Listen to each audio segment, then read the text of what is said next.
back in your life, like your favorite football team, blaming a coach for drafting a player as well as the whole coaching staff, then firing that coach and then hiring another guy who was on the coaching staff. This is the Educated Ignorance Podcast on the For Frequency's Sake Podcast Network. The weekend warm-up is here. It's cold as shit outside, so hopefully we can warm you up. And unlike the Buffalo Bills, we would never fire one of our podcast members, blame them for all of our problems, and then just replace them with another one of our podcast members. Exactly, yeah. This would have been a great episode to have a guest host. Yeah, exactly, yeah. But as it's like a guest host, it'd be like Doug or something. Be like, there you go. Like, Doug is our Joe Brady. Congratulations to the Buffalo Bills and the Baltimore Ravens for making lateral hires, even though I really like Jesse Minter. But congratulations. The AFC is a joke. LOL. What a time to be alive. We are here. I am Joe Winkle, joined by Daniel from Gotham Gambling. We want to thank all of our sponsors, as always, Ryan Allison Tattoo and Remodeling on the For Frequency's Sake Podcast Network. Daniel, how goes it, my friend? We are here. Hell of a couple good games last week. I was excited for. I got snowed in so much I didn't get to go to work, so I had to stay home and watch those two games. Man, what a way to end AFC Championship weekend with a blizzard defensive battle and then a high-scoring game between two of the best offenses in the NFL. It was like watching two totally different sports. And here's the thing. You can't even blame the weather for why that first game was bad, because that first game was just too brain dead. That first game was two people with Down syndrome boxing. And then the second game was the Corgi that's all jacked up. You know what I'm saying? Yeah. Yeah, that was two of them boxing. So we'll see. Because of that, the Patriots are going to win the Super Bowl 16-13. We'll obviously be talking Super Bowl next week. See, We've got in soccer we have a term for that. It's called haram ball. It's terrorism ball. It's also how my Arsenal team plays. Unfortunately. Listen, your soccer team does vary. They do be playing that style, but you know, life is life sometimes. Listen, me and Steve have been talking shit because his team is catching up to us, and I'm talking shit like, yeah, whatever. We're the best team in Europe, and in my head, I'm just like, oh shit, I was like, we're gonna fuck this up again. It's like we're gonna fuck this up so bad. I was like, it's gonna be so bad. We had like a 10-game lead. It is getting dicey. How many games are left? How many games do they play? They play 38. But you got to think. So they're playing. So for Arsenal and Man City, they're both still in the EFL Cup, which is every team in the United Kingdom, like including like Scottish teams, all that. And they're both still in the FA Cup, which is every team from in the English League, as well as they're both in the Champions League. So they have to play the rest of their regular season, which is about 15, 16 games. They have to play all of the Champions League, and they have to play these two tournaments. So they are basically playing 2 games every week. 2 to 3 games every week. Well, not 3, sorry. 2 games every week while everyone else is playing one. This would be like if all the playoff teams were in an in-season tournament in the NFL and you had a game, every team had to play Thursday and Saturday. Or Sunday. Without, the major concussions. But speaking of soccer, I did have one soccer one I found this the other day, and I just had to bring this up because this is without a doubt the greatest soccer league I have ever seen. It is the Mongolian Premier League. Okay, so there's only 10 teams, right? So we're gonna start with the team in first place here before we get into NFL. So the team in first place is the Central Stallions. They are 7-2-0. They have not lost a game yet this year. They are outscoring their teams 27-7, right? Pretty impressive, right? So keep in mind they're 8 games in the season or 9 games in the season. Last year, They're doing it worse the first year. Last year they were the second worst team in their 10-man league, and they were outscored 156 to 30 in 27 games. That's So bro. Wait, hold on. 100. How many goals is that per game? 156. in 27 games. That's silly. You're giving up 6 goals a game in soccer. You're All right, so terrible. here's some of their scores. 7-0 loss, 5-1 loss. They lost the game 20-1 against a team that had 2 red cards. So they were outmanding this team 11-9, and they lost 20-1. 20-1 is wild. I'm not even joking. Here's the best part. They scored the first goal of the game. 28th minute, 30 in 2 minutes of stoppage time. They gave up 3 goals. They lost to another team 21-0. They lost 13-0, 14-0. They lost, and this is after. Keep in mind, they've also won 3 different games in the season 9-0. Right, there is a team. They are 8 games in the season. There's a team that is already 4-57. We're just out here. That's Man, crazy. we're gonna have a Mongolian soccer. We're gonna have to have a. I think this might be our the end of the night. We're gonna look at the Mongolian soccer league. I'm just gonna give like bi-weekly updates on how many goals someone's given up in the last 3 games. Exactly. So we have. Let's see. Oh, they're done for the winter because it's in Mongolia, obviously. So they're not going to start back up until probably March. So when we get to March, we are going to have some of these scores. There were 4 games in their last game before their winter break. For all 4 of those games were a 6-0 or worse deficit or game. Does like one team just play with like the goalie pulled for the extra attacker like in hockey? I can't find a video. Like I've been looking for a video so I could see like if it's like just like is it like children What if playing it's versus like what if it's like one guy is all-time goalie? So he has to like get back down the field. He has to run up I'm and gonna down the look field. that up. I mean, I'm kidding, but that'd be funny. Let me see if I can find a video on that while we. No, it's just a bunch of TikToks just saying how insane the league is. There we go. I love how you find these things. Oh, I found one. I found a 30-minute video. I will look at this later, and I will bring this up on our next show. Okay. This is because they're not going to stay here for 30 minutes watching this. I'm just scrolling through, and it's already. I would hope not. I would hope not. I think you would enjoy this. I think I'm not saying I wouldn't. I'm just saying right now. On horseback. On horseback? No. Okay, maybe I am in. Maybe I'm going to buy stock. Maybe I'm going to buy a team. You have $7. So we're out. Yes, exactly. American. So obviously we're in the dead week between the Super Bowl and the conference championship games. Next Thursday night, we will have. Hopefully, we'll be able to go live. We'll see how we play it out. But we're going to do our Super Bowl props draft / Royal Rumble / Mount Rushmore. I don't even. Yeah, Mount Rushmore. So we're going to have that next week. We're going to have the post-game show Sunday night after the game live. That's the plan, at least. We'll see how we do it. It does not look like I am going to be tracking. It does not look like I'm going to be making the trek to Ames to go see Nick. That's a little unfortunate, but at least as of right now, that seems like the plan.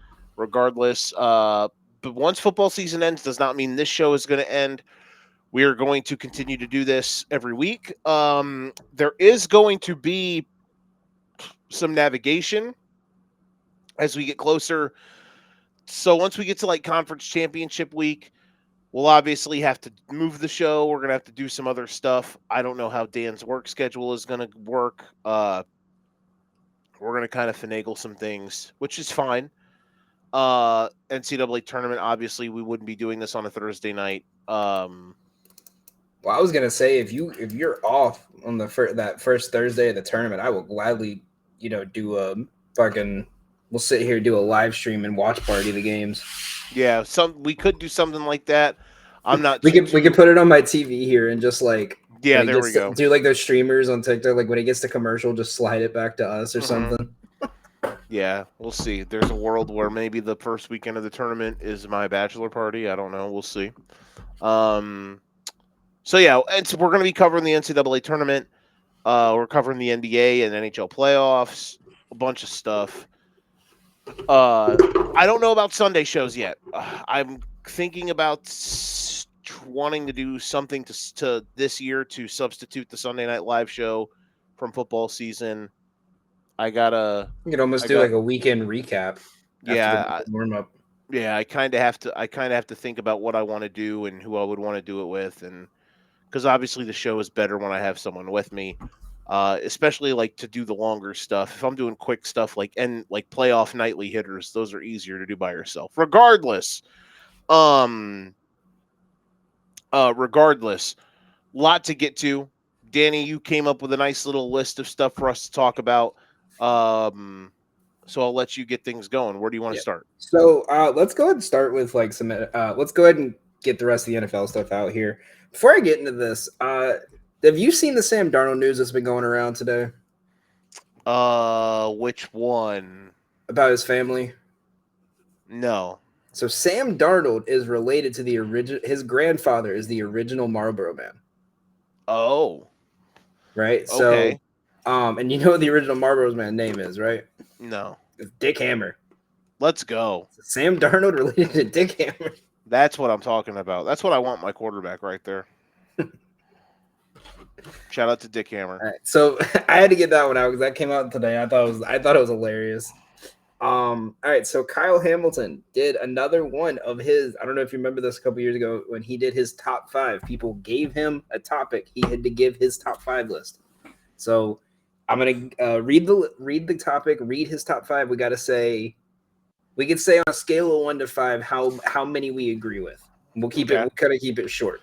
Okay. All right. So the first one we got here is top 5 best athletes ever, strictly based on their athletic ability. Nothing about their play or wins or like success. Right. This was Kyle Hamilton or Marlon Humphrey? Kyle Hamilton did this list. All right, let's go. All right. Number 5, Simone Biles. Number 4, Usain Bolt. Number 3, Dion. Number 2, LeBron. Number 1, Bo Jackson. That's not bad. I'll give him 4 out of 5 on that. I think who was third? Prime time. Who was second? LeBron. Okay. That's not bad. I would put Bo number 1 regardless. I think so too. Bo was running off walls and throwing 400-yard bombs and then going to the football field. The only other I honestly would put I think I would put Bo Jackson first or he was number 1. Or one of the 2 Olympians. Yeah. Biles or Michael Phelps, he honorable mention he put Mookie. Mookie's just good at everything. Like if you've seen the videos, he's like a professional level bowler. Like he could borderline get his pro card in golf. Like top 5 movies. I don't know if this is current or his all-time list. But so number 5 was Parasite. Number 4 was The Dark Knight. Let's go. 3 was Forrest Gump. 2 was Interstellar, and number 1 for him was The Social Network. Dude, The Social Network rips. I high key. I don't know what this says about me, but I saw it for the first time about a month ago.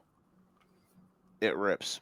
Okay, I won't judge you because you didn't judge me when I said I hadn't watched Wolf of Wall Street yet.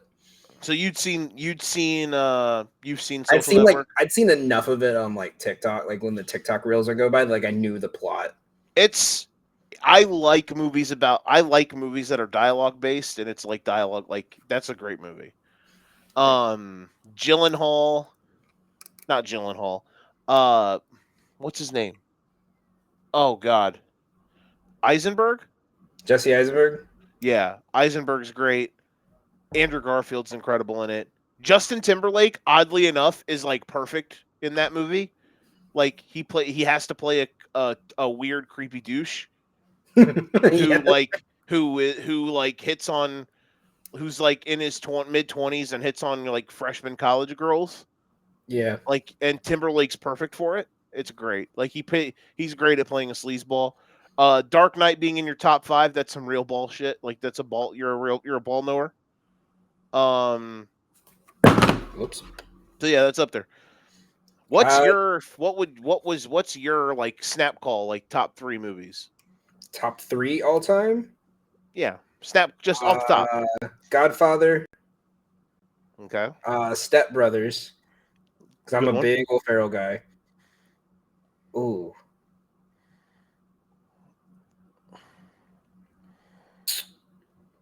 I'm gonna say I'm a big Star Wars guy, so I'm gonna say Star Wars.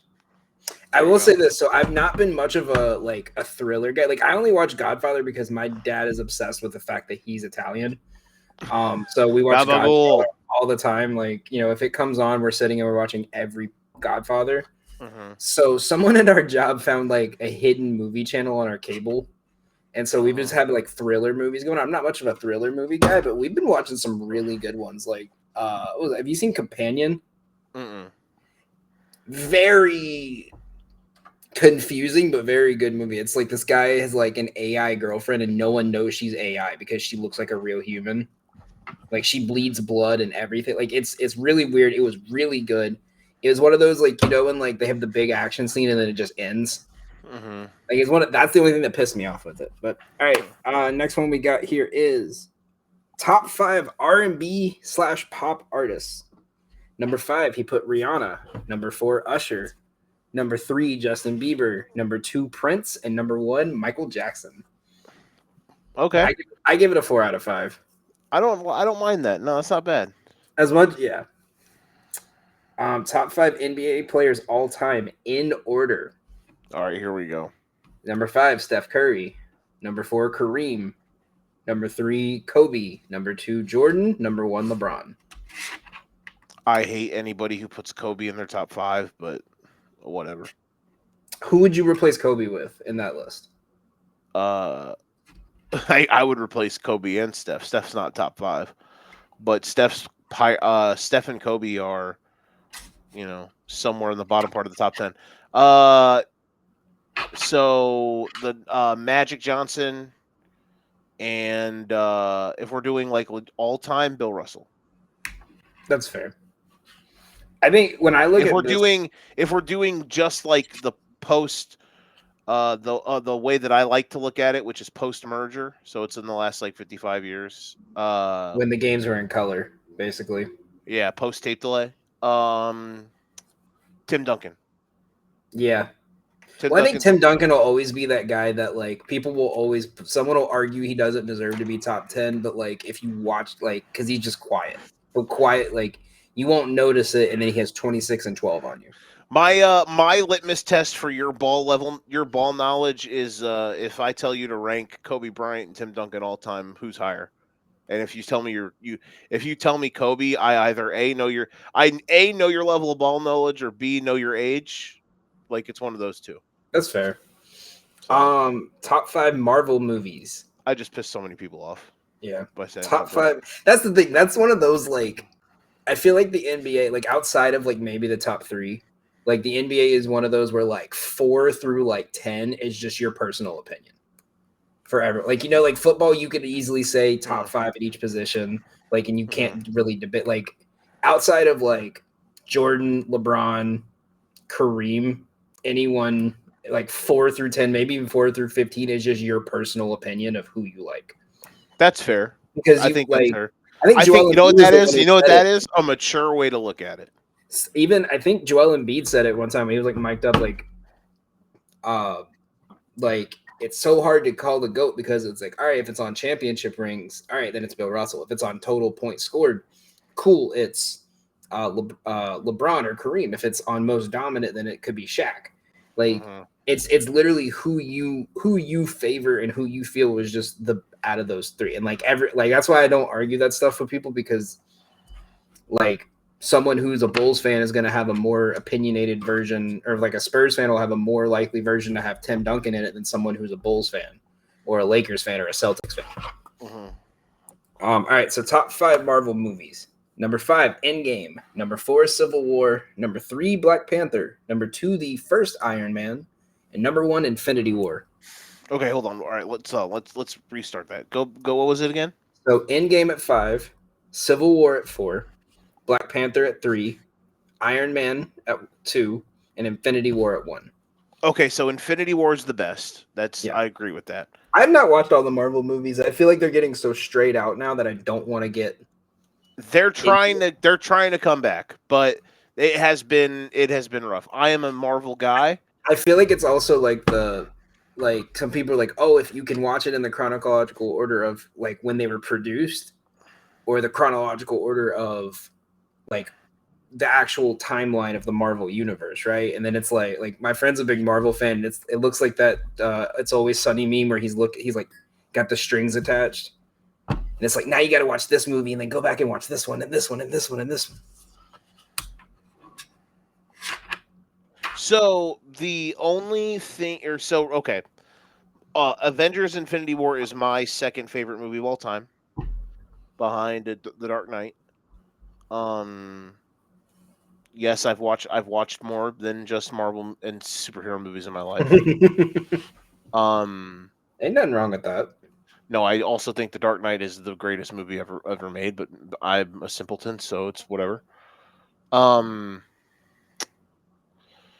Okay. I don't think the first Iron Man is that good. I just don't. It's great. I just don't like it as much. So like my personal favorite, Infinity War's first. I feel like it has to be. That's like literally one of the best movies that's been made, because the villain wins. When the villain wins, the movie's better. Civil War is awesome. Captain America: Winter Soldier is in my top 5. Black Panther is a good one, but I wouldn't have it top 5 personally. It's in the top 10 probably, but it's not top 5. I'm trying to think what else would be. Oh my god! I think Iron Man gets the big bump there because that's the one that started. It is, yeah. The MCU, and that's why. Yeah, it does get that type of bump, but it is also just a good film. It is a good movie. But yeah, it's something like that. All right, top 5 athletes in other sports currently. Number 5 was Shea. Number 4, Kylian Mbappe. Number 3, Yannick Sinner. Number 2, Carlos Alcaraz. Number 1, Shohei Ohtani. Alcaraz is a good shout. Where did he have Sinner? 4? 3. 3. I think, to be fair, I think Sinner's. I like Sinner better than Alcaraz personally, but obviously the doping, like the third time he got caught doping, he's only 21. Kind of lowers him there, but I mean, every single tournament is like either him or out. It's we're just getting a rematch of Federer and Nadal for the next 30 years. They're so good. Dude, the first match I fully watched him was that one where he was down 2-0 against Djokovic and he won 3 straight. And I was just like, oh yeah. I was like, tennis is ruined for another 30 years. The French Open final last year between those two was just epic. Absolutely. I remember watching that. I remember picking that up like mid-second set, and I was like, let's go. I'm in. I'm here for the next 2 hours. Let's ride. And yeah, that was epic. All right, next one. Not including teams or top 5 stadiums he's ever played in, not including teams he played for. Okay. Number 5, Highmark. Number 4, Doak Campbell. Number 3, AT&T. Number 2, Lambeau. Number 1, Sanford Stadium. So, okay, at Georgia. So Georgia and FSU are the 2 top college stadiums he's played at. Interesting. Where Kyle Hamilton go again? Notre Dame. That's what I thought. Yeah, he played at FSU his junior year, and he played at Georgia his sophomore year, I think. Top 5 animals of all time. Let's go. Here we go. Polar bear, number 5. Number 4, Percheron falcon. Number 3, orca. Number 2, lion. Number 1, dog. Baltimore. That's such a 5-year-old question. Like as soon as he said Perger and Falcon, I was like, okay, I know what his interest was in kindergarten. Yeah, Like, it was birds. Like, I like buds. I like turtles.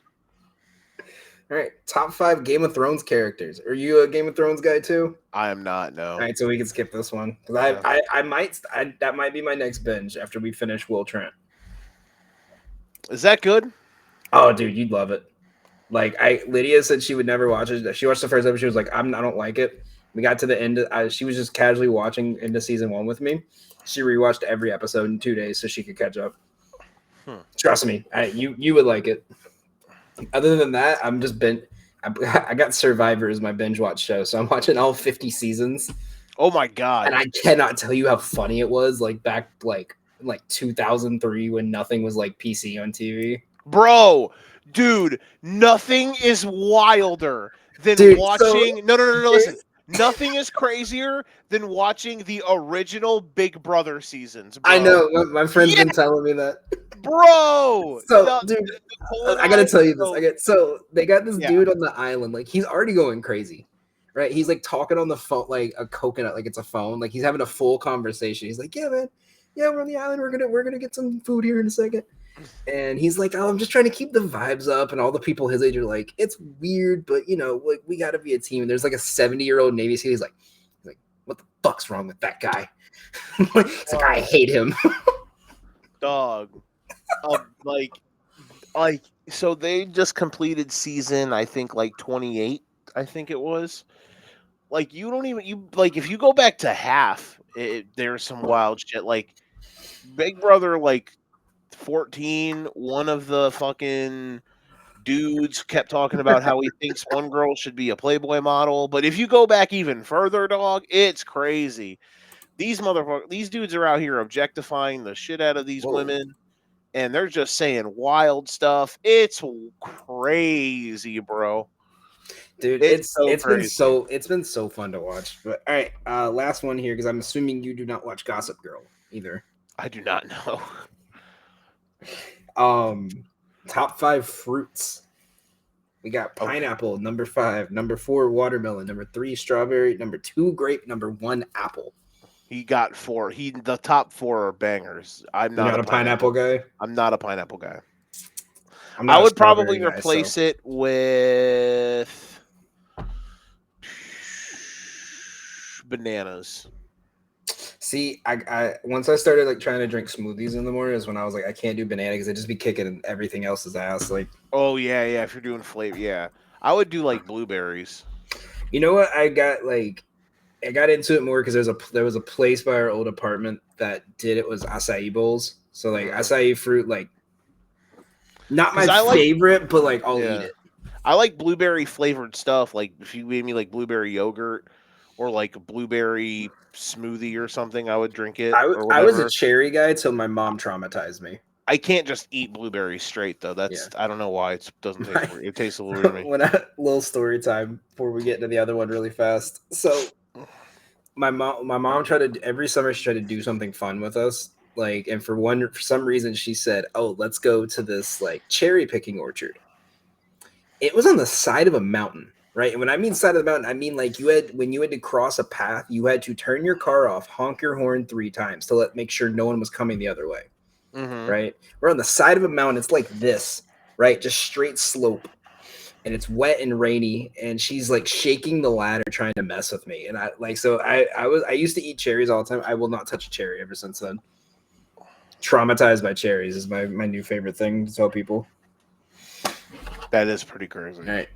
Next one we got here is it's not for Kyle Hamilton. This is from ML Football. They did a fan voted award series. The nominees were picked. We're going to go from the most calm, sane ones to the most crazy ones. And we're going to kind of rapid fire for a couple of these because they'll be easy. Give our prediction on who we think would win this award. All right, we're going to start with the offensive bust of the year. Matthew Golden, Dylan Gabriel, Shedeur Sanders, Ashton Genty, Omarion Hampton. I'm going to say Golden because like my heart tells me Genty, but it's not Genty's fault he doesn't have an offensive line. Genty was okay. Like Golden, out of that Golden, group, it's Golden. Nobody I expected Sanders or Gabriel to be anything. it's funny if Golden Golden came got in, picked. everyone thought he was going to be like a rookie of the year. What the funny thing is? I think if Golden got drafted in the second round instead of the first, we would not even be putting him in this conversation. It's just because it's the first time wide receivers got drafted in the first round to Green Bay. Wide receiver of the year: Jamar, Puka, JSN, Pickens, and Amon-Ra. JSN. I'm going JSN. Quarterback of the year: May, Stafford, Lawrence, Allen, and your boy Caleb. Stafford. I'm gonna go Trevor Lawrence because I don't think anyone thought this was gonna happen, but like maybe you. I've been never wrong, just early. Cornerback of the year: Christian Gonzalez, Patrick Surtain, Derek Stingley, Quinion Mitchell, Devin Witherspoon. Quinion Mitchell. I'm gonna go Surtain. All incredible choices, but Quinion Mitchell. Tight end of the year: Trey McBride, Loveland, Kyle Pitts, Tyler Warren, Travis Kelce. Oh God. None of these. Who was the first one? Trey. Probably him. Yeah. Loveland and Warren. He broke the tight end record. Yeah, Loveland and Warren were the second and third best tight ends in the league this year, though. Protector of the year. Well, Pitts, outside of Pitts. So they were the third and fourth. Pitts was really good. Protector of the year: Joe Thuney, Creed Humphrey, Penei Sewell, Garrett Bowles, Trent Williams. All great options. I think the best offensive lineman in the league this year was Joe Thuney. I definitely agree with you on that. Yeah, people will call me a homer, but Creed Humphrey was also really good. He would probably be my second best at it. Even though the team wasn't great. Humphrey's incredible. Yeah. Running back of the year. This is where this one gets good because I feel like every one of these guys has a valid chance at this. CMC, A-Chain, Cook, Henry, and Bijan.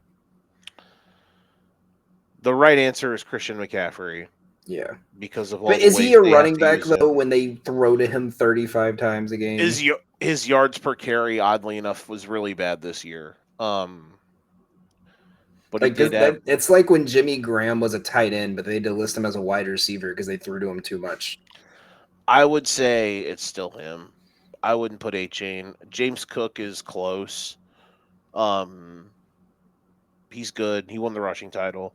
Bijan obviously is right there. I have Bijan because I think the Niners probably could have snuck in still with their if McCaffrey had put up an average season, but if Bijan doesn't put up what he does, they don't. I think they're 5 times worse than what they were. Yeah, no, that's a fair take. Coach of the year: Vrabel, Shanahan, Cohen, McDonald, Ben Johnson. I'm going Ben Johnson. Liam Cohen's my second. I think if either of these teams win the Super Bowl, I think you go with that coach. But as of now, I would say Ben Johnson because everyone was projecting 7-10, 8-9. Yeah, everyone thought that we were going to be kind of 500-ish or lower.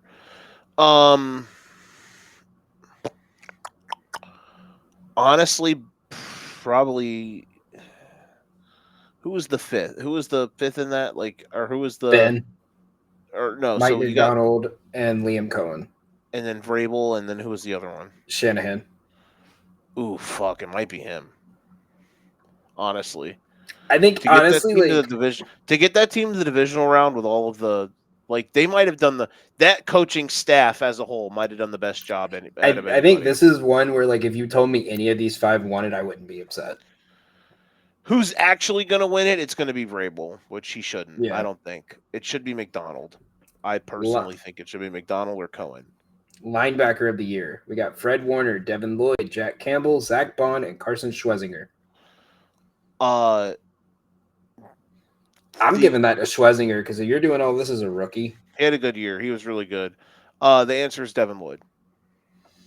Biggest fall off of the year. TJ Watt, Justin Jefferson, Lamar, Jalen Hurts, CJ Stroud. Ooh, I think Jalen Hurts, Stroud. Right? You go from a Super Bowl winning quarterback to this. That's not a bad one. Because I think Stroud, everyone was expecting the same thing from Stroud this year. Yeah, Stroud wasn't good last year. Mine out of that group is Justin Jefferson. We learned this year that he But is not quarterback dependent. yeah. Or Safety of the year. he is not quarterback independent. Yeah. Go ahead. Safety of the year. Nick Emanouari, Derwin James, Kevin Byard, Jalen Petrie, Kyle Hamilton. God, Eamon is really good, but the answer to this question is Jalen Petrie. Yeah. Most underrated player of the year. Bryce Young, James Cook, Nashawn Wright, Sam Darnold, Tuli Tuipulotu. Out of this, oh God, I don't even know if any of these guys are the right answer. Like, Nashawn Wright is good. Nashawn Wright forced a bunch of turnovers. Outside of that, he's not a great player, and I love him. Like, here's the thing: Nashawn Wright came into the season this year for the Bears as like their fifth corner, and he ended up being one of the highest turnover corners in the league. Like, that's how decimated their defensive backfield was this year. So maybe it's him technically. He's It's a really cool story. He does a lot of stuff that's annoying. But I do respect the shit out of him. Man, Yeah, I would. Who's he play for? San Diego, the linebacker. Okay, Or yeah. LA, sorry, not San Diego. Maybe it is Nishan Wright, or it's probably Darnold. Honestly, out Yeah. of this group, but I don't think Darnold's If you told underrated. me going I think into Darnold's this kind of season, respected now. Yeah. I think if it was going into the season, yeah. Or if it was a player you underrated at the beginning of the season, yeah. Yeah, I mean, if you would have went into this season and said Nashawn Wright's going to be one of the top 5 guys in the league in forcing turnovers, I would have been like, "You're insane." Well, I think to be fair, like if you looked at that list and you said at the beginning of the season, Bryce Young makes the playoff, James Cook leads the league in rushing, Sam Well, Darnold he goes to led the the league in Super rushing Bowl. he led the league Yeah. in he was But top like 5 last year. But like he does it this year with Barkley and all those guys. Yeah. Cringiest player of the year. These are fan voted, by the way. I just want to point that out. These are who the fans felt the cringiest. George Kittle, JJ McCarthy, Travis Kelce, Jalen Hurts, Patrick Mahomes. Oh, God damn it. It's a one-on-one. The cringe player of the year award is a one-on-one Hell in a Cell match between JJ McCarthy and Jalen Hurts. One of them's gonna have number 9 come out to go 5-12. One of them is gonna have a motivational quote on why he threw 4 interceptions. Jalen Hurts is the most annoying, fake. I don't think Jalen things Hurts is guy. cringy. I think he's annoying. Yes. Because he doesn't do this shit before a game. He does it as a response to his actual game. Nah, man. I know we won. Like, he's such a fucking. But we won the mind game. He's such a poser. Yeah. Like, it's ooh, I'm Jalen Hurts. I'm Jalen Hurts. Nothing phases me, bro. Like, congrats. The fucking high. Like, nobody has ever worn. Like, Jalen Hurts is the guy who. Jalen Hurts. Jalen Hurts talks No, in no, no. yearbook quotes. Yes, that too. Let me land this plane. Okay. Jalen Hurts is the guy in the plane filming himself wearing the who he voted for shirt and it's marked convicted felon. And he's like wanting people to react to him. But his shirt says He's like my puffing highs. No, his puffing shirt his chest says out. yeah. You know what guy I'm talking about, right? Yeah. But Jalen Hurts' shirt says my highs don't get too high and my lows don't get too low. And he's like, yeah, bro, I'm so even keel. Look at how cool I am. Jalen Hurts walks We through won Walmart. the Super Bowl, bro, and I had no emotions. Congrats, Jalen Hurts. Before every game, he walks through a Walmart and a Spencer's gift store to find quotes to say in his interview. Worst coordinator of the year. Oh God. Kevin Patullo, Yep. Chip Kelly, Matt Eberflus, Steve Wilkes, Zach Orr. Kevin Patullo. Yeah. Worst head coach of the year. Aaron Glenn, Andy Reid, Pete Carroll, Dan Campbell, Todd Bowles. Dan Campbell. He got voted, yeah. Todd Todd Bowles. Fuck off, people. I'm saying Todd. I'm saying I'm not. His I'm team saying Pete quit. Carroll. Yeah, Pete Carroll is washed. Because, like, especially when that came out, like, they were like, hey, we're going to start playing Max Crosby on the inside. The worst coach in the NFL this year was Nick Sirianni, but I digress. Most overrated player this season. I already know your answer on this one. I might not even ask you on it. Okay, It's going to be Jordan Love. You think, dude? I was a Jordan Love guy. Sauce Gardner, Jordan Love, Justin Herbert, Lamar, Jalen Hurts. Oh God, no. Oh, it's Jalen Hurts, bro. People were trying to. There was a small portion of the Eagles fans are trying to say Jalen Hurts was a top 5 quarterback in the league coming into the season. Bro, it's him. Dirtiest player of the year, Diamadore Lenore, however you say his first name. Oh, Diamador Lenore. He's a bitch. Jalen Carter, Brian Branch, Aziz Al-Shaair, Taylor Tart. God, it might be Aziz Al-Shaair. Aziz Al-Shaair is a psychopath. It's either him or Diamador Lenore. Lenore's a punk. The Niners are also the MVPs of Fake Tough. Yeah. And my favorite category is our last one, the O.J. Simpson Worst Man of the Year. Hell yes. That's amazing. So we got Justin Tucker, Rashee Rice, Tyreek Hill, Jordan Addison, Stephon Diggs. Okay, hold on. Time out. Hold on. Who was the third one? Tyreek Hill. Oh my God. Okay, it's Rashee. First off, the winner's Rashee Rice by a landslide. And it's not even just him. It's his entire team for wearing 3-4 shirts, bro.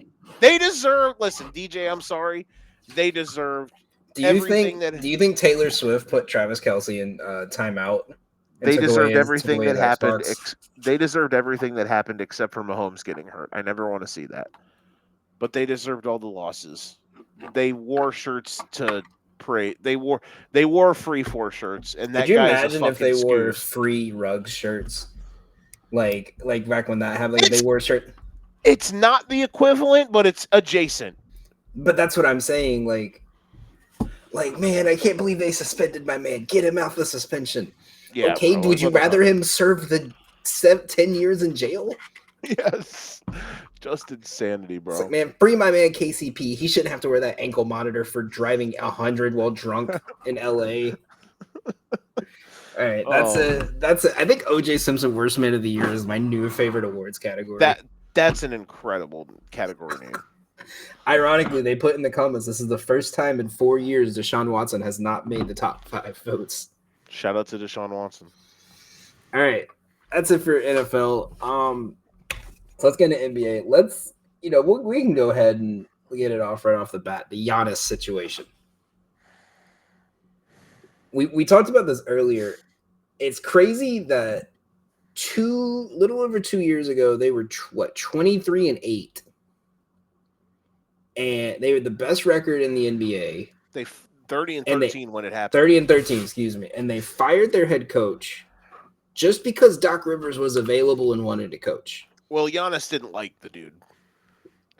I never heard that. I heard he was fine. He didn't agree with that he didn't agree with how the rotation went, so they immediately fired him.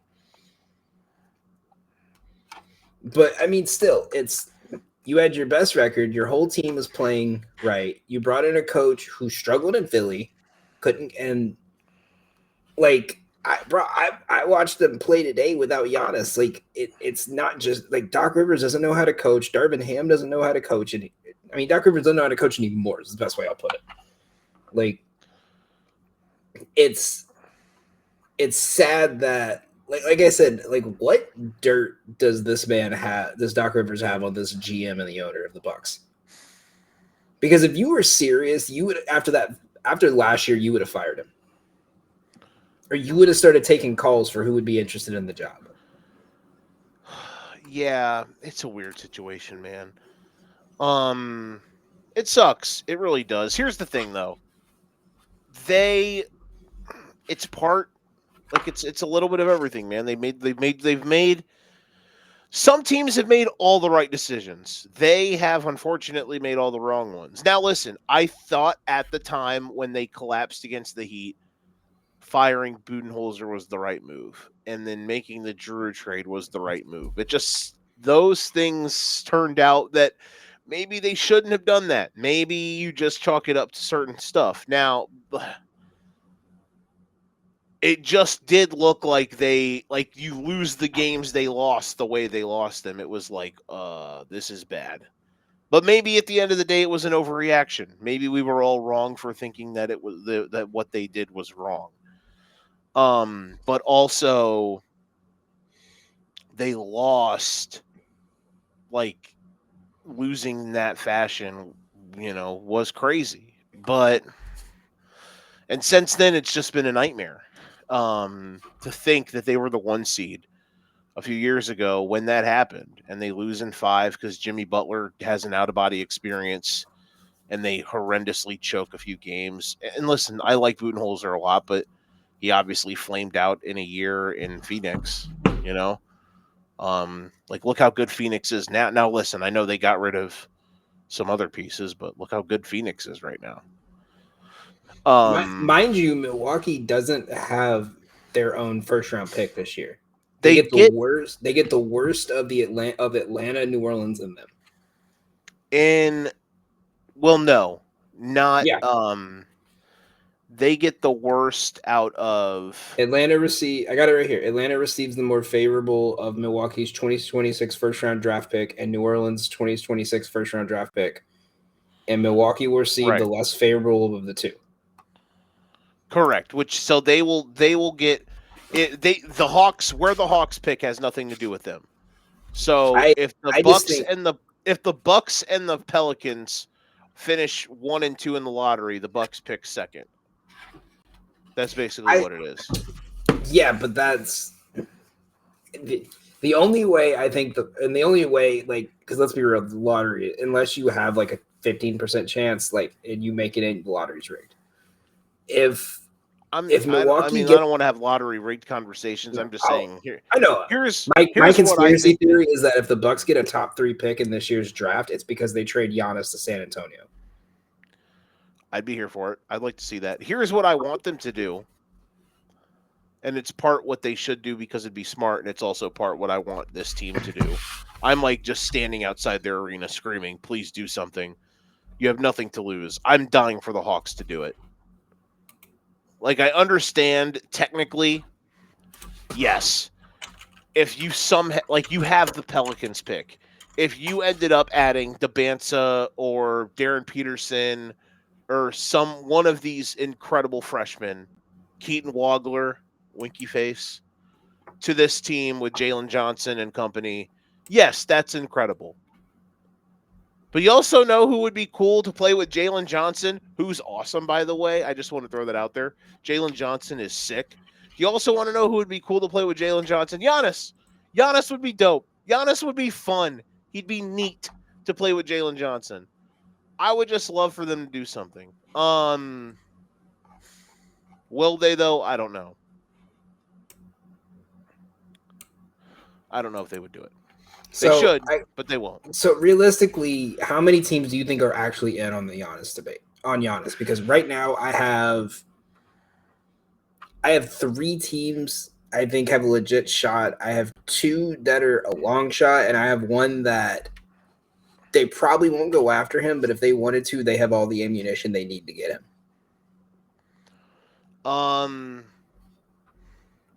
Because everything I've seen from one executive, Milwaukee says we want all your picks and all your future prospects. I think the Knicks are serious about it because they're kind of a disaster right now. I think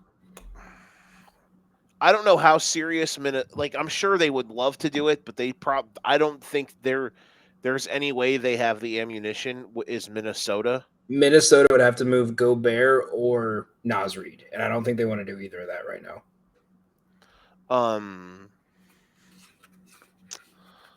Or Randall. Yeah, I'm sure they would gladly move one of them for one of the 5 best players alive. It's just I don't know to pair with another one of the 6 or 7 best players alive. I just don't know how feasible like the picks are that they have. the Spurs could do it easily. I think they're the team that's best suited to do it, and they can honestly do it without breaking up the young guys. They would only have to give up like one of the ancillary pieces. You'd probably have to give up Vassell and Harper, and then maybe Sochan. I think they could do it without getting rid of Vassell or without getting rid of Harper. I think they're gonna want Harper. They just have so many picks to do it. Are you going to say the Thunder should do it? No. So that's my team that says like I don't think they're going to. But if they feel like hey, like something's up with this team this year and we need a shakeup, like fuck it. Here's name 2 or 3 of our players that you're interested in for prospects, and we'll give you like 4 draft picks with it. Honestly, I think the thing is, if they do that, I think AJ Mitchell goes, and I don't want to see AJ Mitchell goes because I think they got to choose between him and Kassan. I think one of the Jalen Williams. I think the other Jalen Williams goes. No, they would definitely trade J-Dub. That's what I'm saying. One of the two, and it's not going to be the one that's an all-star. It's going to be the other one. I'm saying they would trade the good. No one. shot. Yes. No. I think he's absolutely expendable. No, and this is the main reason why I say I think he's an incredible player. You don't score listen, real quick. I think he's awesome. You do not score 40 points in a finals game on accident. He's really good. I just think he would be absolutely in the trade. But this is why I think they're going to want to keep on to him more than almost anyone else, because he missed enough games he cannot make an All-NBA team, and he's up for a max extension. Yeah, I know. They can give him that 5 years that he wants, and they don't have to give him the $300 million, and they can keep everyone together. Mm-hmm. I think they're gonna want to keep the big three, but they're big three. But I think also this is just irrelevant because if I wake up and I see Oklahoma City trades for Giannis, one, I will be pissing myself with joy. Even if Williams is in the deal, you'd be stunned. You'd be happy. Yeah. I would be sad because I like Jay. I like him, but no, I think he's really good. But I also would like. I think it comes down to can Pat Riley maneuver a way to keep Tyler Hero and Adebayo and get him? What is San Antonio willing to give up? I don't know how the Heat would do it. I honestly don't. It would have to involve Hero, I think. Yeah, and then you're going to a team that you're going to Milwaukee South. And so my thing is this. My biggest, maybe not a right opinion, it's just something I thought of the other day, is that I don't think whoever gets him is going to, I don't think they get to the championship this year. And the reason I say that is not because I don't think he'll fit in anywhere, but playing with Giannis is different than playing with pretty much almost anyone else because Giannis has to have the ball with him. So I don't think the Thunder would do it. I just don't.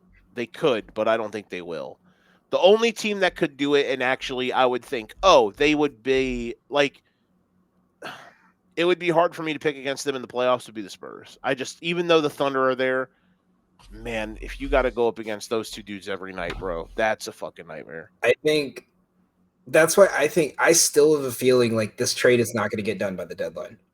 I'm not banking on it, no. Because the deadline's like 2 weeks away? February 5th. Yeah, and the only thing we've heard is that Milwaukee's asking for way too much. Yeah, we'll see. I don't know. That's what I'm saying. My hottest take, where I'll look stupid saying it, but if it happens, I look like a genius. My bet on Fairleigh Dickinson over Purdue moment. At the end of the season, the Sixers get bounced in the first round, and they trade Giannis for Embiid. And then they send Embiid to Miami where he wants to go, or they send him to like a team that needs a center, like a Phoenix or something like that.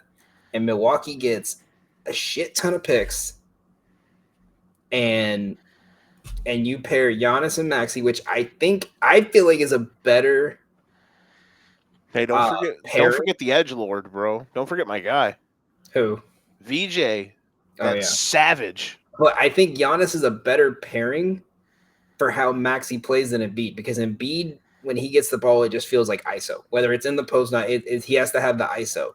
where Giannis, you can run a pick and roll better with He's him. never going to be the same athlete that he was, and it's gotten better. Like No, Embiid and then has. when you have nights like this where like Maxi's 4 for 18, you could still have Giannis putting up 30, Mm-hmm. and you don't have to worry about a minute restriction. You don't have to worry about him missing back to backs. Mm-hmm. Think about how good Siakam was with Nick Nurse. What are you going to do when you give him Giannis? No, I know. Giannis, Edgecombe, and Maxey would be gross. Like it's a less defensive version of what they did with Drew Holiday and Chris Middleton. Like you let Giannis drive, you put shooters on the wing. It would be something, man. It would be pretty crazy. So I would say final pick. Who do you see him going to? Eventually, the Spurs. I think if he doesn't get traded at the deadline, I think what happens is the Spurs end up getting outgunned in the playoffs, and then this offseason they say, fuck it. We might have literally one of the great, we might have the future greatest player ever on our team. Let's cash in right now and pair him with one of the other greatest players ever. Yeah. Because they have a bunch of picks that aren't theirs that they can throw. So I have a list here of what Yahoo Sports says the 30 most likely players to be moved. So we'll do a rapid fire here, and then we'll give like our final like hot take. Someone who a move you would like to see before the deadline. Okay. And then we'll go into regular NBA talk. We can go college hoops, wherever from there. Mm-hmm. All right. So just give me a scale of. We could say 1 through 5 how likely you think they will be moved. All right, ready? Okay. So we got Giannis. So how likely? 1.5. I'm gonna say 3. I'm gonna say someone's gonna pull some out of the deadline. Anthony Davis. 0. Yeah. I think he's also an off-season move. Karl Anthony Towns.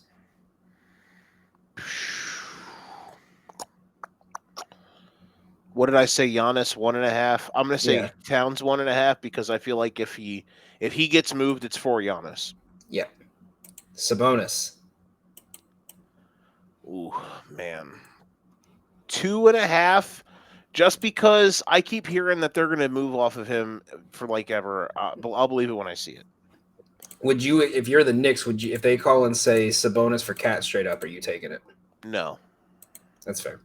Even though Cat has been bad this year, but he was one of the 20 best players in the world last season. And you just got to hope he can find it. I don't know. It's been bad for him, though.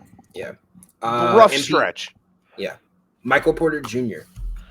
I want to say 4. He has to, right? 4.5, 5? I would say I'm going to give it a 3, depending on how many picks teams would be willing to give up for him. That's the thing, too. Like, how do the Nets try to play super hardball and just say, I think you gotta also wonder, like, yeah, he's having a career year in points, but is this like a Quentin Grimes situation where it's like because no one else can score? Yeah, like he would. Like you put him back into a system where if he's the third best player on a team, he's not scoring 28. Right, it's Cam Johnson. It's literally Cam Johnson. Like, yeah, cool. Cam Johnson was putting up almost 20 a game, but that's because who else last year was putting up points? No, right. He has. Yeah, it is crazy how the Cam Johnson thing has not really worked, but it hasn't mattered because that team somehow is incredible still, even with everybody injured. Ja Morant. 2. I'm gonna go 1. It feels like that cooled off, right? Yeah, Kobe White. 1. I'm gonna go 3. Expiring contract. The Bulls just don't do shit, man.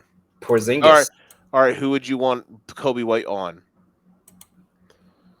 What contender? I think there's a team that's on the edge of the playoffs. I don't have a team in mind, but I think there's a couple teams that, like, if you said, "Hey, we need a guy off the bench who's just going to chuck shots, and he's going to look for his own shot," I think Kobe White's your answer. I have 2 great Kobe White teams. Who? They're both in the East. Detroit. Detroit is one of them. I'm going to say Miami. No. Who? The Toronto Raptors. Yeah.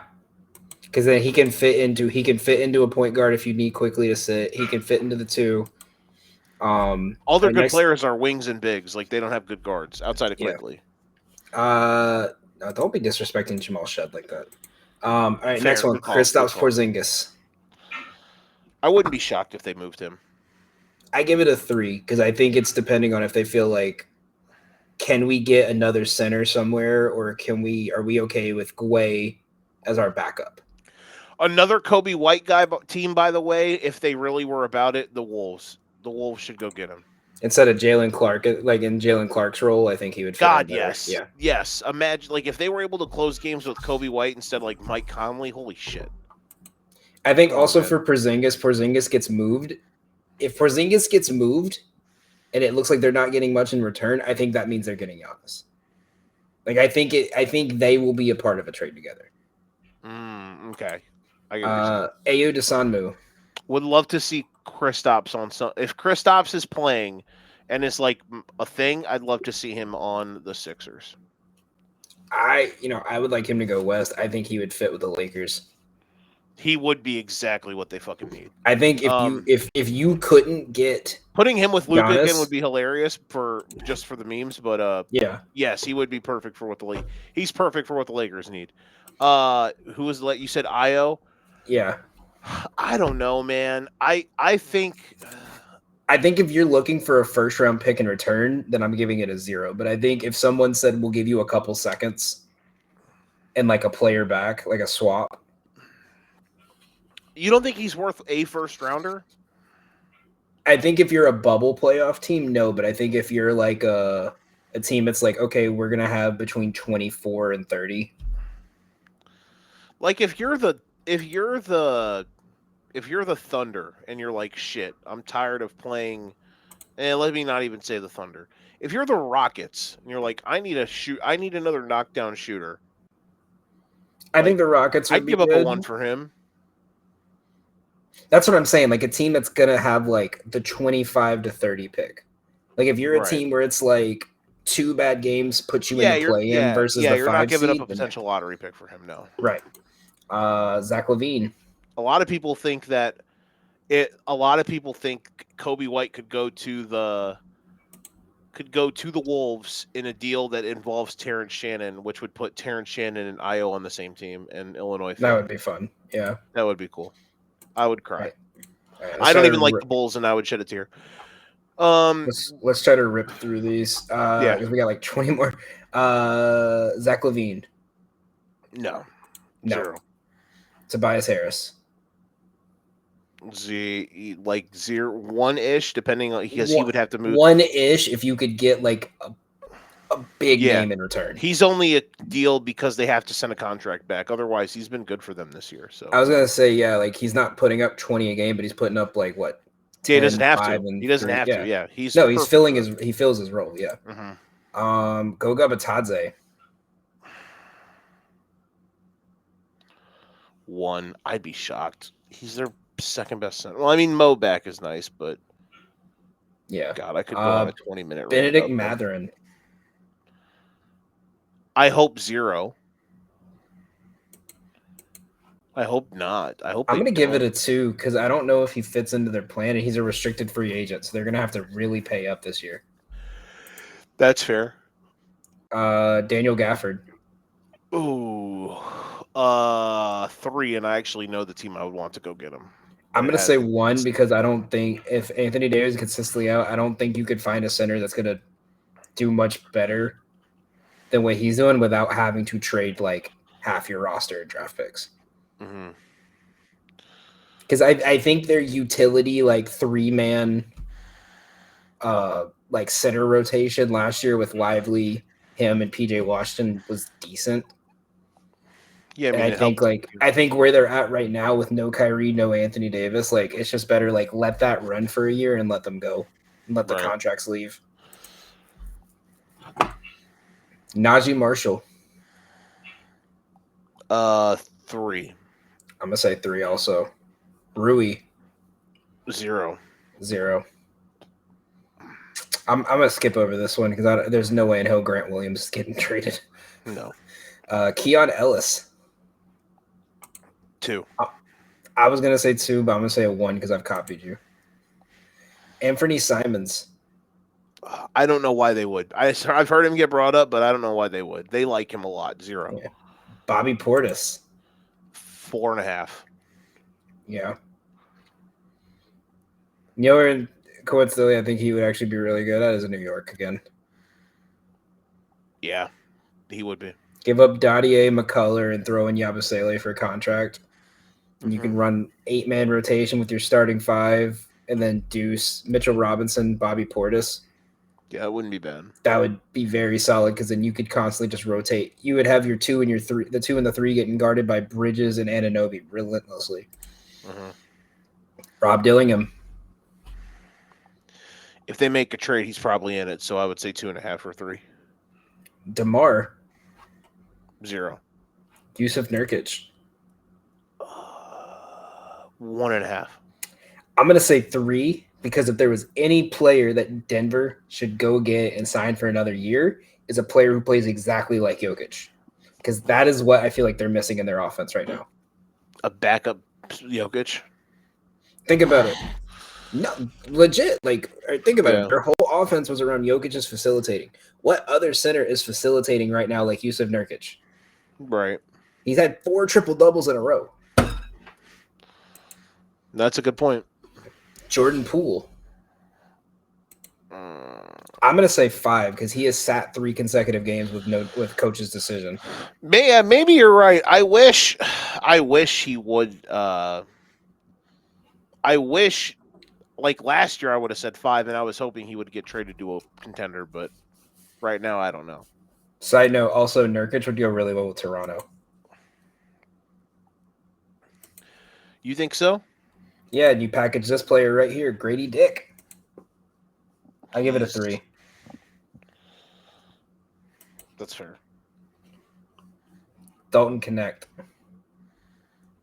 1. How many more we got? I'm giving it a 4. He said he requested a trade. We got 4 more. Kuzma, 0. Yeah, 0. Terrence Shannon. 3 or 4. He's probably going to get moved in a deal. Jeremy Sochan. 2 maybe. I think he's in the Giannis trade because he's going restricted free agency this year. If they go get him, yeah, probably. Yeah, and then Jakob Poeltl. He's always. I think 0. Yeah, probably his 0. contract's too much. All right, last group. Who do you want to see moved, or what trade do you have a hot take on? You think would happen? I'm stealing this from Tim Legler, and it has nothing to do with a playoff team. My dream scenario involves the Indiana Pacers.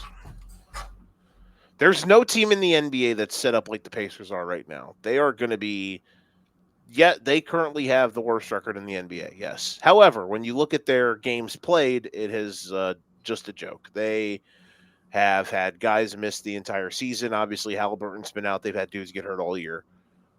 I would love for them to go out and get like a Daniel Gafford or go get somebody that they can have next year on their roster as their starting center to fill the Miles Turner spot. Because that team is going to roll out of bed next season, and they are going to – I don't think people will forget, but they are going to roll out of bed next year, and they are going to be one of the 5 best teams in the league. I think this year this team would have been competing for the play-in at least if they didn't have the injuries that they had. Like, they were really good. They were, like, punchy early on. Like, remember their first game of the year? They went double overtime with the Thunder. It was an amazing game. Yeah. And they had some good moments early on, but then they just, like, a bunch of guys got hurt, you know? Like, Obi Toppin's played 3 games. Neesmith's only played 27 games. McConnell's played 35. Jackson's played 35. Ben Shepherd's missed over 10 games. Let's see here. Matherin's only played 26. Nemhard's missed double-digit games. So they have just had guys miss the entire season.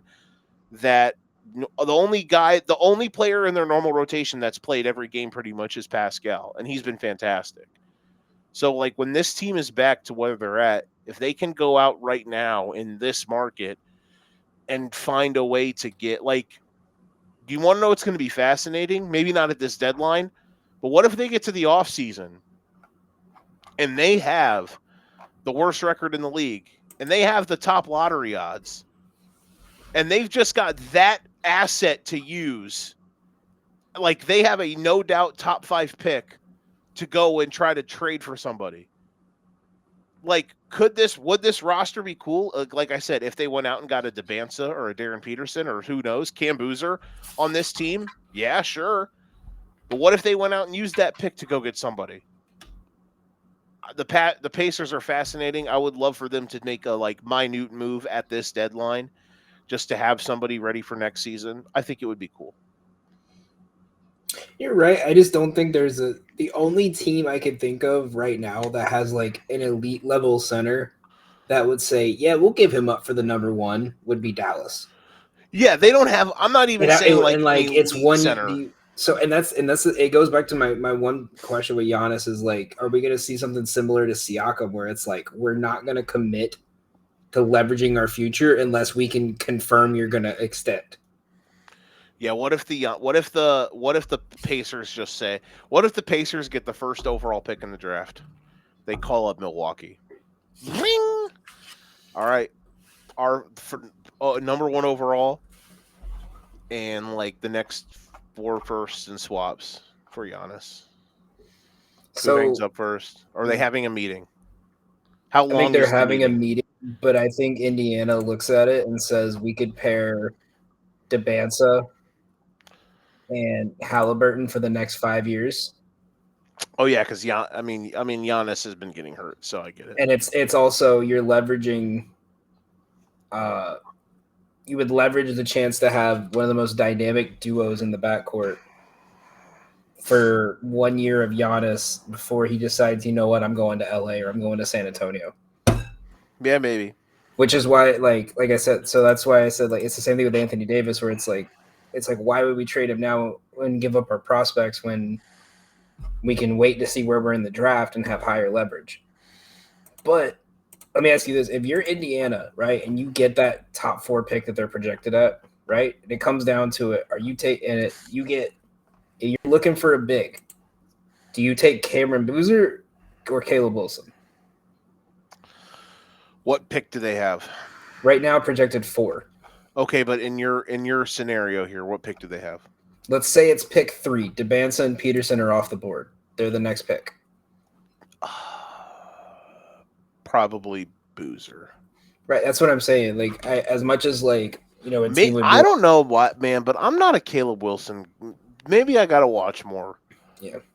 I think also to add to your point with them having the pick, I think a lot of teams are looking at how the Thunder did it, where it was like, yeah, we could trade these picks and get one superstar, or we could just consistently build like a borderline farm system for the next 20 years. And I think a lot of teams are like, cool. We're like, because in reality, when the Pacers go back next year, we don't know where they're going to be at. This would like, you know what I mean? Like, it's like, if Halliburton was playing this year, it's win now mode. Right. Mm-hmm. But you don't know, like, hey, like what happens if Halliburton takes 30 games to get adjusted back to regular play and you're sitting at the 7 seed again? Why are you going to leverage the number 1 pick for Giannis when Halliburton might not be fully healthy and you're going to have a better Celtics team? You'll still have the Knicks. You'll still have the Pistons. You'll have 4 or 5 teams you got to compete with versus now, hey, you got a top 5 pick along with Halliburton and Siakam. Right. And if let's say you get that number 1 pick, you get Debanza, then you can go ahead and take Mathurin off your books. You know what I mean? Like, and then your thing is like, okay, let's go get like a perimeter, or like a rebound heavy big that can fill that void in the middle, and then that's it. Mm-hmm. Mine is it's not going to happen, but I think it would be a great move I think I wouldn't say a lateral move, but I would say it's a good move to slowly set yourself up for the future. I think if you are Golden State, you don't go get Giannis. You go to Memphis and you get Jaren Jackson and Cam Spencer. You give them Jimmy Butler. You find out what you got to do. You compare Cam and Pat, which will, whatever you do this season, that'll be the feel-good story as the brothers playing with on the same team. You give them a defensive-minded big that can shoot the three, so you don't have 6'5" Draymond guarding 7-footers and getting techs every game. Here's my one qualm with Jaren Jackson. He doesn't rebound. Right, but you don't need him to. You're Quentin Post. That's That's what I'm saying. That's what I'm saying. You're filtering in like when Jaren Jackson plays best when they have Aldama and Landale on the floor. him on them would be a good fit. But By the way, Jock Landale is going to get a paycheck this year. I'm just letting you guys know that. Jock Landale is going to get someone is going to overpay the fuck out of that man. who would the Warriors be able to give up to get him?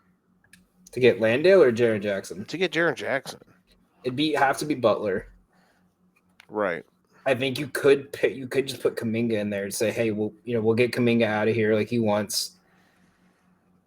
But I think also doing that means Ja Morant leaves for somewhere too. Why would Memphis say yes to that? But their whole organization. Maybe That's you're what not their gonna whole get... organization is in full distress right now. I think if they get to the point where they say, you know what, we're selling everyone in the next week, I think it's just we're gonna sell what we sell and regroup. Because Kuminga's gonna be a restricted free agent. He can leave. You could flip Butler because someone's gonna be willing to pay a first round draft pick for Butler come playoff time next year. I just don't think anybody wants Jonathan Kuminga. So anytime I hear his name get brought up, I'm like, guys, can we stop? I don't think people do too, but I think also it's a way of like I said, like it's a way of, cool. You get rid of Jaren Jackson, even if you don't get rid of Ja Morant. Kuminga, you can let Kuminga walk if you say, hey, he's not worth it, and if someone wants to overpay for him, they can overpay for him. I got a question, and then you could flip Butler. You have more salary space. I got one for you. All right, real quick. Do you think Zion gets moved? No, I don't think anyone's gonna take a risk. Okay. I think the problem in New Orleans, I think it's been holding them back on trading him, is everyone is hurt so often that we haven't seen how the actual offense works. You know what I mean? Because it's like you brought in DeJounte to work with him. DeJounte gets hurt 2 games into the year. If you were a team like the Bulls, wouldn't you just say fuck it and do it? No. No? No. What do you have to lose? Draft picks, a slight future because you're about to get Vucevic's contract off your books. That's fair. Now you're adding a more expensive contract. That's also fair. Because when Vooch leaves, you could say, okay, our team is Buzelis, Josh Giddey, and how do we fill the gaps around them? Right. No, that's fair. You got me. Anything else on the docket? I had nothing else for NBA unless you wanted to talk about like any teams that are, teams as we go into the trade deadline in the second half of the year, after the All-Star break, are worrying you. Teams you think are going to catch up, or any team you feel like, hey, like watch them. All right, I've got timey. Give me 3 minutes. All right. The Knicks have rebounded nicely. They've won 4 straight. I'm hoping that can somewhat continue. Winning on the road against Philly is a good win. The Kings suck, but going to Toronto and winning by margin like that's impressive. Keep it going. On a back-to-back. They've been bad, and the fact that they've been rattling, this last week for them was a nice, hey, the ship isn't totally sinking. Because I was starting to wonder. We were about 1 or 2 more games from me hitting you with I was gonna send you the do something meme with the dude using a stick poking the Knicks logo. I would love Detroit. Detroit doesn't need to go out and get Michael Porter Jr. They just need one. They need one guy who can catch an open ball reversal and shoot an open 3-pointer. And they're just one of those guys short for me being yes, this team is absolutely going to be the team to beat in the East. The Cavs, are they back? Who knows? They look good. We are all, as a family, we are all monitoring the Jason Tatum situation. He's already said he's probably not coming back. We're just monitoring it. That's all. Um, Outside of that, I have a new guilty pleasure team in the NBA. They won tonight in exhilarating fashion. It is the Charlotte Hornets. They are Yeah. legit. They're good. They have oddly one of the best 5-man lineups in the league with Khan, Lamelo, Brandon Miller, the Diabate. Diabate, and then Kalkbrenner. It works. That team is legit. Khan is awesome, and if they can stay healthy, I really hope that they can crash the play-in because I just want to see them play important games in the West. Hell of a win by the Spurs the other night against Houston. That was bad. They were down. They fought back multiple times, and then closed out really well. Um, the Spurs are legitimately awesome.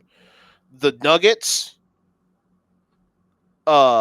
this stretch that they have been playing without Jokic, without a bunch of different guys, has been so impressive.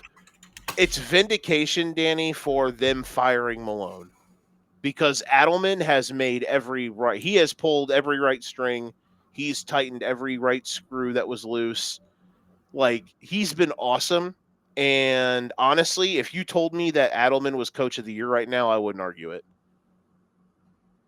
They're like they've lost like what 3 games since Jokic got hurt. When did he get hurt?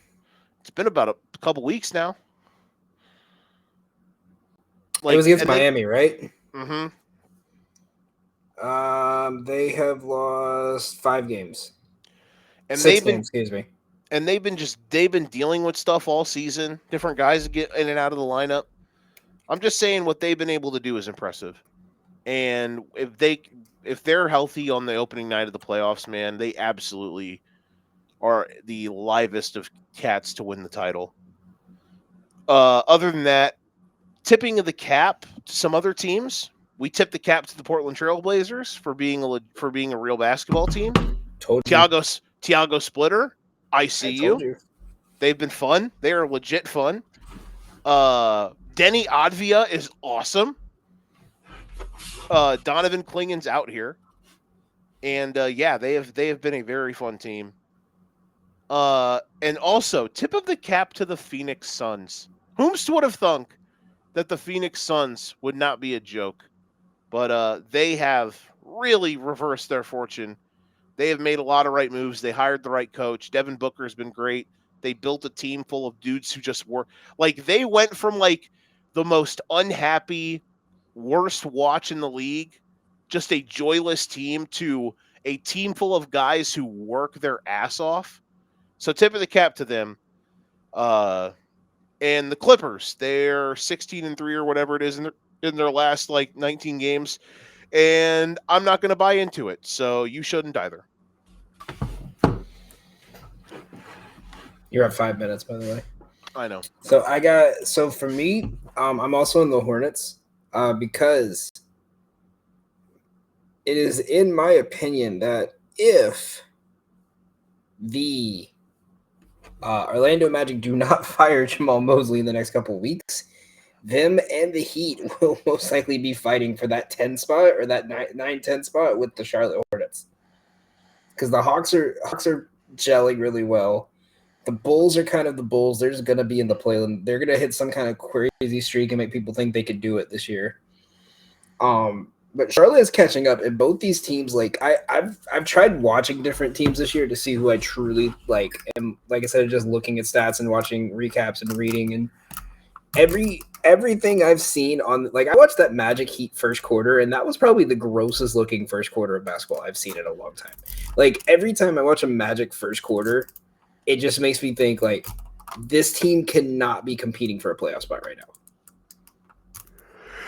And I don't think it's the team. I think Anthony Black does something every game to make me say, wow, that was crazy.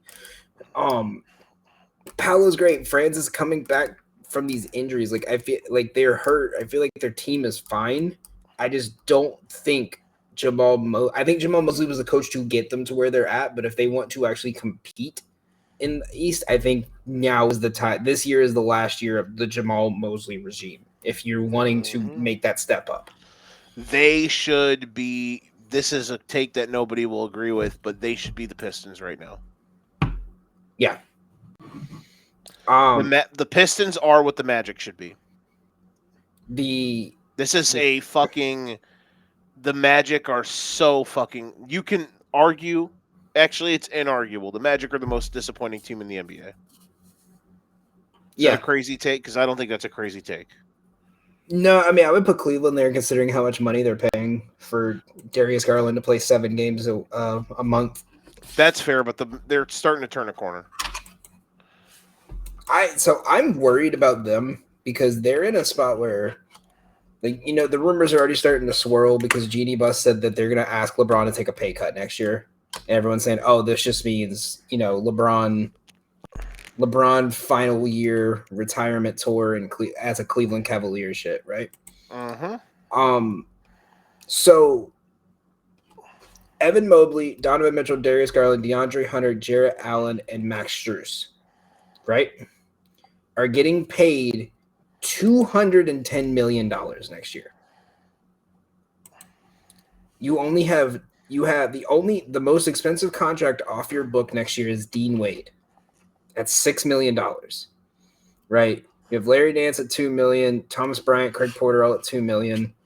Jalen Tyson, if you are not Cleveland, you are not picking up that team option for the next 2 years, then I think you're stupid because you definitely do not have the money to just give him a 4 or 5 year extension worth like 10, 20 million. But like you can get 2 more years of this at 3.5 million a year. I think you're willing to take that, right? So you're already going into this at the cap space at 200. If you re-sign everyone to their team options, you're going into next year at $239 million. This roster does not feel like it can compete. It doesn't feel like their chemistry's gone, but it feels like the connection they had is not there.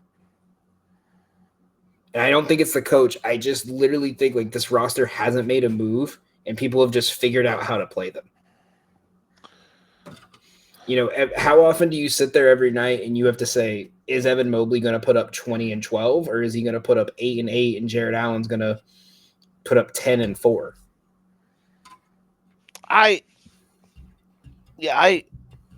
They're fascinating, man. We'll see. Well, Jordan Tyson's been a good kind of revelation for them as of late. We'll see. They're playing a lot better in the last couple weeks.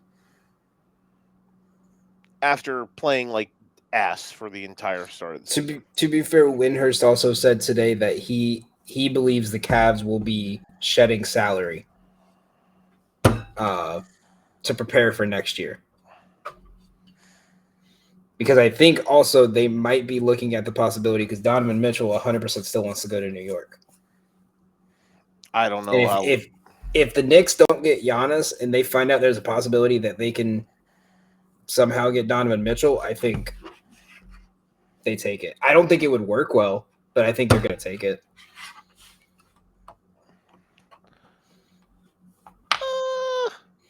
Maybe. I don't know if you're. I don't disagree. I think because you'd be losing a lot. You would be losing a lot of defense to add an extra 30 points a game. Yeah, we're going to find out. That's for sure. Right. Anything pressing on college basketball on your mind, or do you want to wait for after Super Bowl? We could bring Steve or Don in and let y'all have a college basketball debate. I would love to do that. There's some big games this weekend. Tomorrow or today when this gets released, Michigan State's going to be a banger. Saturday, BYU Kansas should be a good one. And then Sunday, Illinois and Nebraska play. So, that'll be a doozy.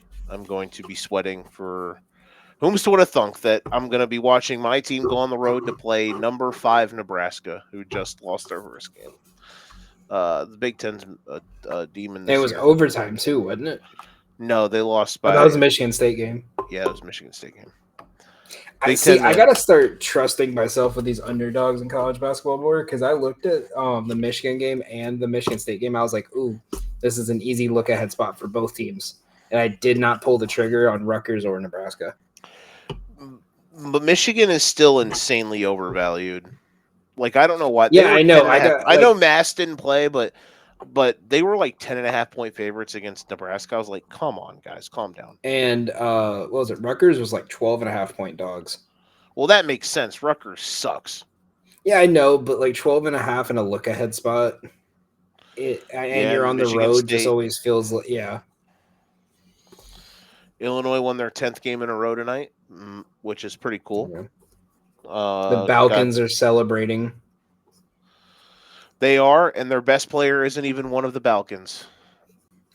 Their best player is an 18-year-old who is one of the most under-recruited players in my life. Just what a superstar. Ho-hum, 22 points, 5 rebounds, 8 assists tonight for Keaton Wagler, and it looked.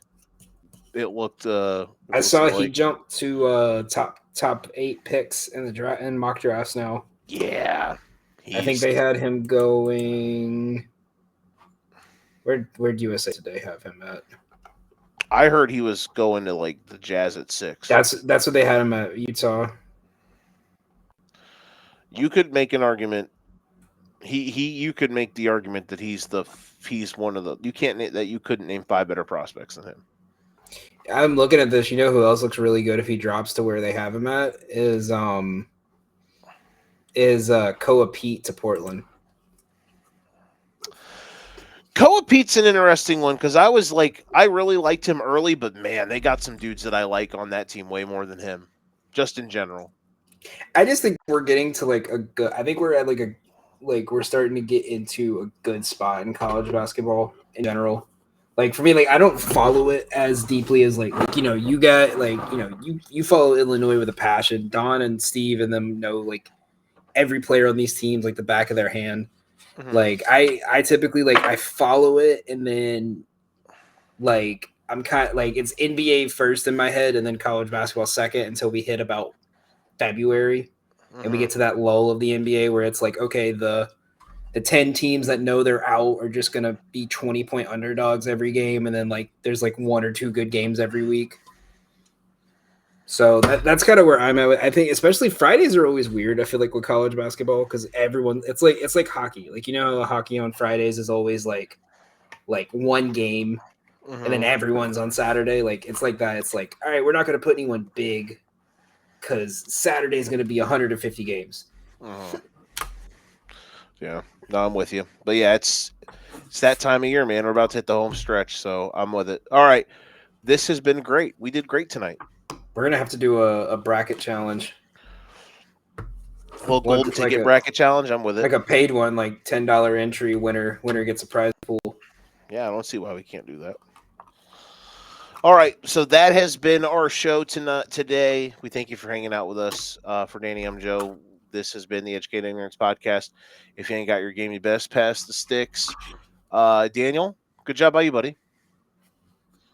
I appreciate that. We'll see you guys. We'll see you guys next week for the Super Bowl breakdown. Until then, thanks for hanging out with us. We're out, y'all. Peace.